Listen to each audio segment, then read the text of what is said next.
হযরতে হালিমাতুস সাদিয়া রাদিয়াল্লাহু তাআলা আনহা বলেন, আমি আসার পথে আমার স্বামী এবং আমার শিশু সন্তানকে নিয়ে যে গাদার মধ্যে আরোহণ করে এসেছিলাম, ওই গাদাটা এত দুর্বল ছিল, বাণিজ্যিক কাফেলার সঙ্গে একসঙ্গে রওনা দিয়েছি। আমার গাদাটা দুর্বল থাকার কারণে আস্তে আস্তে আমার বিলম্ব হয়ে গেছে। এখন যাওয়ার সময় একসঙ্গে আমরা রওনা দিয়েছি, কিন্তু যাওয়ার সময় সবাইকে পিছনে ফেলে দিয়া ওই শিশু সন্তান, এতিম সন্তানকে আল্লাহ তাআলা এত বরকত দান করেছেন।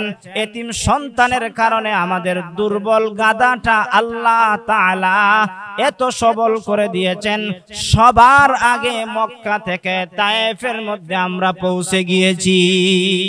নবী করিম সাল্লাল্লাহু আলাইহি ওয়াসাল্লামের বরকত হযরতে হালিমাতুস সাদিয়া রাদিয়াল্লাহু তাআলা আনহা পাইতে আরম্ভ করলেন। রবিউল আউয়াল মাস, নবী করিম সাল্লাল্লাহু আলাইহি ওয়াসাল্লামের আগমনের মাস। নবীজি সাল্লাল্লাহু আলাইহি ওয়াসাল্লাম এই মাসে দুনিয়াতে আগমন করেছেন। নবীজির মা আমেনা বলেন, মুহাম্মাদুর রাসূলুল্লাহ সাল্লাল্লাহু আলাইহি ওয়াসাল্লাম শিশু নবী যখন মা আমেনার গর্ভে চলে আসলেন, নবীজির মা আমেনা বলেন, আমার সন্তান আমার গর্ভে থাকাকালীন আমি এমন কিছু কিছু অলৌকিক ঘটনা দেখেছি, যেই ঘটনাগুলো অন্যান্য আরবের মহিলারা তার সন্তানগুলোকে পেটে নিয়ে এমন কোন অলৌকিক ঘটনা দেখে নাই। অনেক ঘটনার মধ্যে এক নাম্বার ঘটনা হলো, আমি যখন আমার সন্তানকে পেটের মধ্যে ধারণ করলাম, সন্তানকে পেটের মধ্যে ধারণ করে আমি যখন রাস্তায় হাঁটা চলাফেরা করতাম, রৌদ্রের মধ্যে আকাশের মেঘের আপ আমাকে ছায়া দান করে দিত। সুবহানাল্লাহ। এরপরে নবীজির মা আমেনা বলেন, আমি যখন এরকম ভাবে কূপ থেকে পানি উঠানোর জন্য চলে যাইতাম বালতি নিয়ে, অন্যান্য মহিলাগণ পানি তুলতে গিয়া তাদের কষ্ট হতো এবং রশি টানতে টানতে হাতের মধ্যে টুসা উঠে যেত। আমি আমার কলিজার টুকরা সন্তানকে পেটের মধ্যে ধারণ করা অবস্থায় আমি যখন পানি আনতে যাইতাম, কূপের কাছে যাওয়ার পর আমি যখন রশি দিয়া বালতিটা ওই কূপের মধ্যে ফেলে দিতাম, মুহূর্তের ভিতরে ওই বালতির মধ্যে পানি চলে আসতো।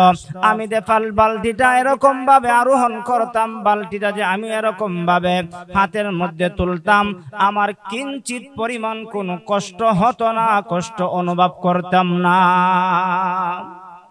এরপরে নবী করিম সাল্লাল্লাহু আলাইহি ওয়াসাল্লামের মা আমেনা বলেন, শুধু তা নয়, আমি যখন আমার কলিজার টুকরা সন্তানকে পেটের মধ্যে ধারণ করে আমি চলাফেরা করতাম, ঘুমাইতাম, খাবার খেতাম, আমি এরকম ভাবে আরবের মহিলাদের অবস্থা দেখেছি। কিছু কিছু মহিলা গর্ভধারণ করে সন্তানকে নিয়ে হাঁটা চলাফেরা করতে তাদের কষ্ট হয়, ঘুমাইতে কষ্ট হয়, এরকম ভাবে চলাফেরা করতে কষ্ট হয়। কিন্তু আমার সন্তানকে আমি পেটের মধ্যে ধারণ করেছি, আমার খাবার খেতে কোনো অসুবিধা হয় না, ঘুমাইতে কোনো অসুবিধা হয় না, চলাফেরা করতে কোনো অসুবিধা হয় না। আমার সন্তান আমার পেটে থাকা অবস্থায় আমার কিঞ্চিত পরিমাণ কোনো কষ্ট হয় না। নবীজির মা আমেনা বলেন, আমার সন্তান পেটে থাকা অবস্থায় আমার এত আরাম হয়েছে, এত কষ্ট হয় নাই যা অন্যান্য মহিলারা কষ্ট করেছে।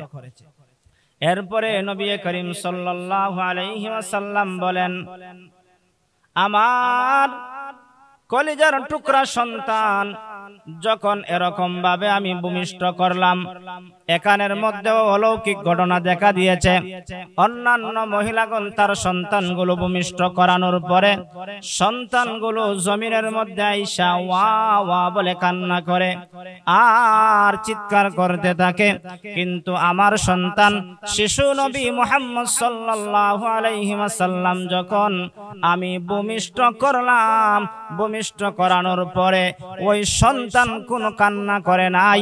ওই সন্তানটা দুনিয়াতে আগমন করার পরে আল্লাহর কুদরতি পায়ে সেজদা করে আল্লাহ তাআলার প্রশংসা করেছে।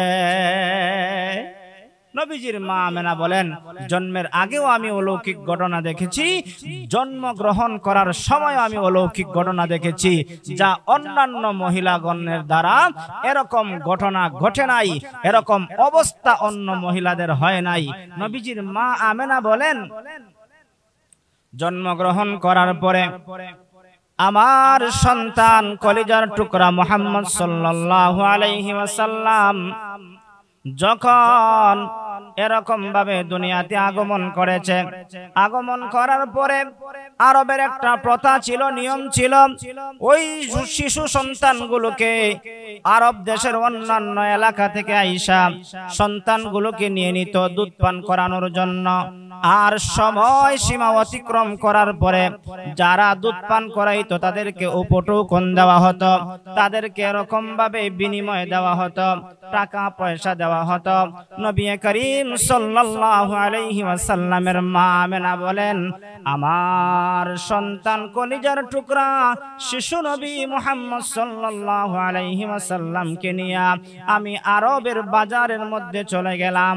ওই বাজারের মধ্যে যাওয়ার পরে দেখতে পাইলাম বাণিজ্যিক একটা কাফেলা তায়েফ থেকে মক্কায় প্রবেশ করেছে।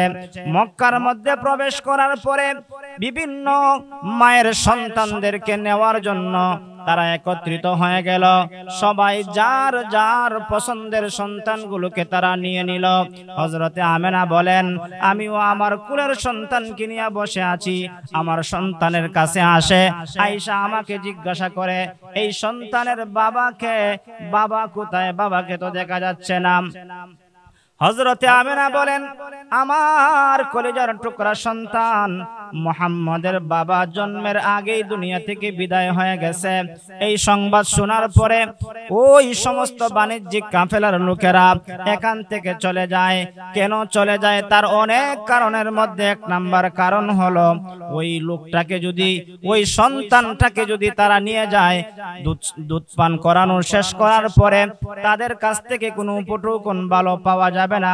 সেই জন্য তারা শিশু নবী মুহাম্মদ সাল্লাল্লাহু আলাইহি ওয়াসাল্লামের কাছ থেকে চলে যায়। ওই বাণিজ্যিক কাফেলার মধ্যে একজন মহিলা ছিলেন, যেই মহিলা হলেন হযরতে হালিমাতুস সাদিয়া রাদিয়াল্লাহু তাআলা আনহা। হযরতে হালিমার একজন সন্তান ছিল, তিনি সুদূর ওই তায়েফ থেকে উনার স্বামী এবং শিশু সন্তান এবং হালিমা তারা তিনজন একটা গাধার উপর আরোহণ করে মক্কায় আসলেন। তারাও আসছেন একটা সন্তান নেওয়ার জন্য, সন্তানের বিনিময়ে তারা উপটৌকন পাবে। কিন্তু ওই হালিমার একটা শিশু সন্তান থাকার কারণে ওই সমস্ত মক্কার লোকেরা তাকে সন্তান দিতে রাজি হলো না।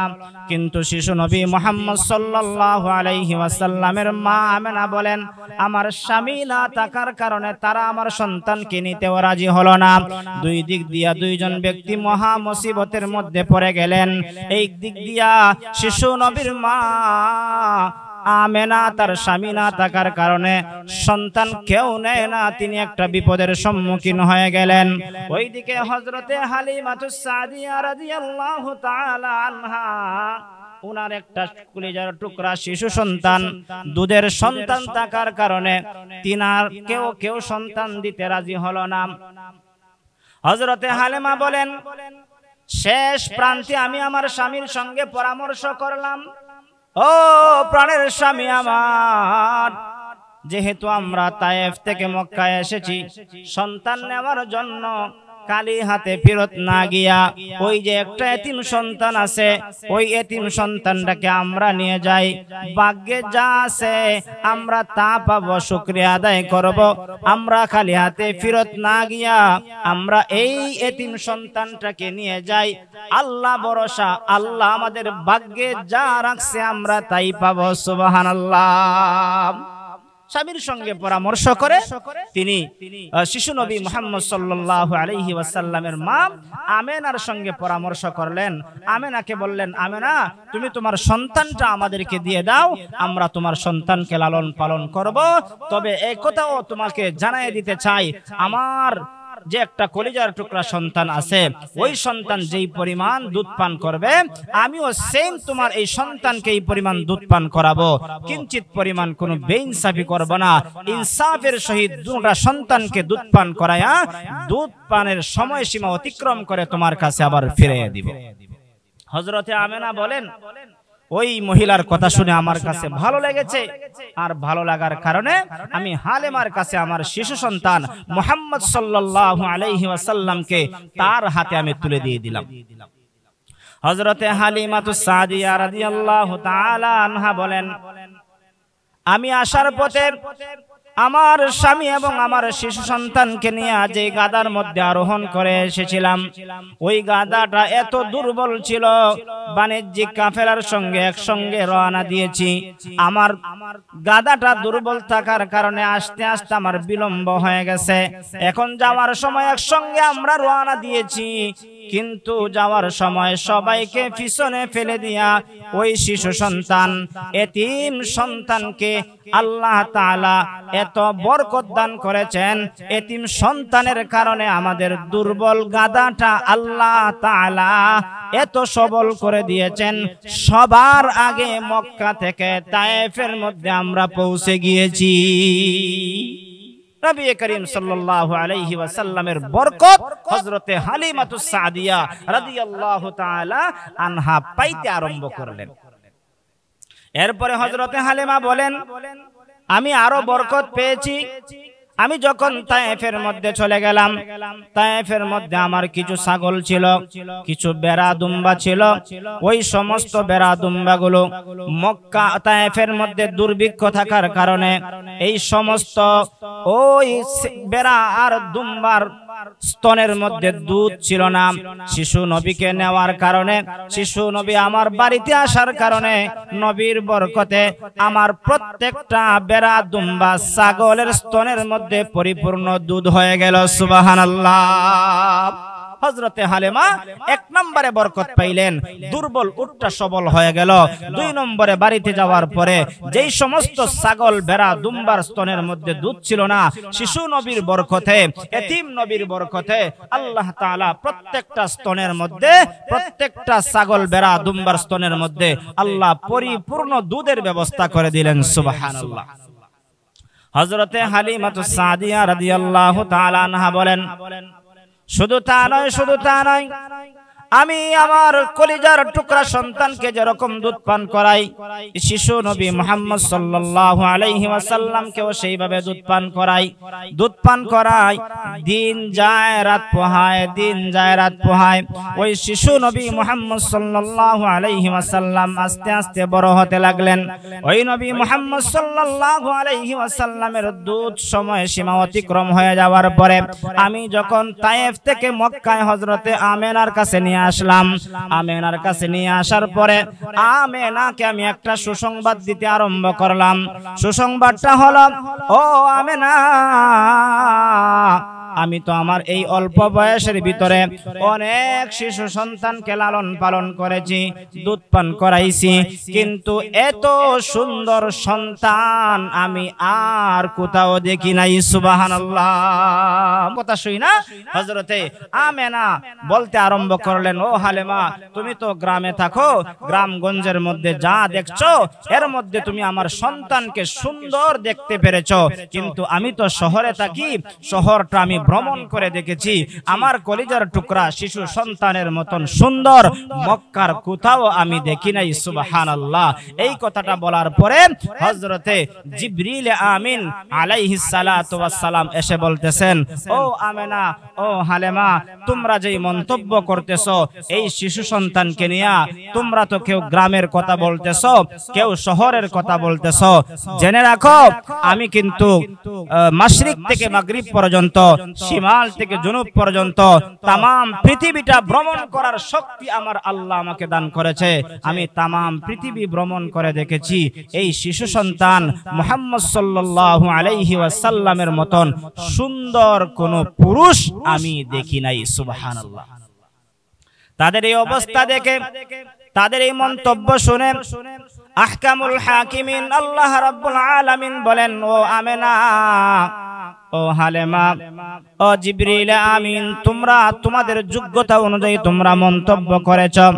তোমরা জেনে রাখো, আমি যত নবী রাসূল দুনিয়ার মধ্যে প্রেরণ করেছি, যত মানুষ দুনিয়াতে আমি আল্লাহ তাআলা প্রেরণ করেছি, আমি আল্লাহ রাব্বুল আলামিন আমার এই শিশু নবী মুহাম্মদ সাল্লাল্লাহু আলাইহি ওয়াসাল্লামের মতন সুন্দর কোন পুরুষ সৃষ্টি করি নাই।